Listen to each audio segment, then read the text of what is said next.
வணக்கம். இப்போ இந்த வீடியோ ப்ரெசன்டேஷனில் நம்ம MCX க்ரூட் ஆயில் மார்க்கெட்டில் இன்றைக்கி எப்படி ட்ரேட் பண்ணலாம் அப்படின்றத பற்றி பார்க்குறதுக்கு முன்னாடி போன வாரம் வெள்ளிக்கிழமை மார்க்கெட்டில் என்ன நடந்தது, நம்ம என்ன எதிர்பார்த்தோம் அப்படின்றத பற்றி பார்க்கலாம். நீங்கள் பார்த்துட்டு இருக்கிறது க்ரூட் ஆயிலோட 7 நிமிஷம் கேண்டில் ஸ்டிக் சார்ட். இந்த கேண்டில் ஸ்டிக் தான் போன வாரம் வெள்ளிக்கிழமை மார்க்கெட்டோட ப்ரைஸ் ஓப்பனிங். 2930 பக்கமாக ஓப்பன் ஆயிருந்தது க்ரூட் ஆயில் மார்க்கெட். நம்ம என்ன எதிர்பார்த்தோம்னா மார்க்கெட் தொடர்ந்து அப் ட்ரெண்டுக்கு சாதகமாக இருக்கும்னு எதிர்பார்த்தோம். 2856 சப்போர்ட் ஆச்சு. மார்க்கெட் பையிங்க்கு சாதகமாக இருக்கும்னு எதிர்பார்த்தோம். ப்ரைஸ் ஓப்பன் ஆனதுலேருந்து பல முறை 2900 அப்படின்ற இடத்துல சப்போர்ட் எடுத்து அன்னைக்கு மார்க்கெட்டுக்கு புதிய ஹையாக 2980 பக்கமாக போய் 2971 க்ளோஸ் ஆகிடுச்சு. நம்ம எதிர்பார்த்த மாதிரியே பையிங்க்கு சாதகமாக அமைஞ்சிருந்தது.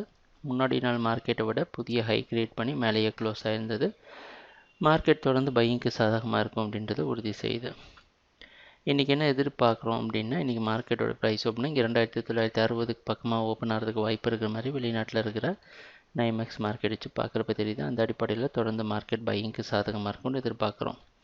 நம்ம ட்ரேடிங் திட்டத்தில் எந்த ஒரு மாற்றமும் இல்லை. 2856 வரைக்கும் நீங்கள் ஆவரேஜ் பண்ணலாம்.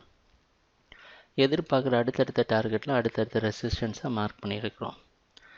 மறுபடியும் சொல்கிறோம், இதில் முக்கியமான விஷயம் என்னென்னா 3000 அப்படின்ற சைக்காலஜிக்கல் ஜோனுக்கு மேலே ப்ரைஸ் க்ளோசிங் வரணும்.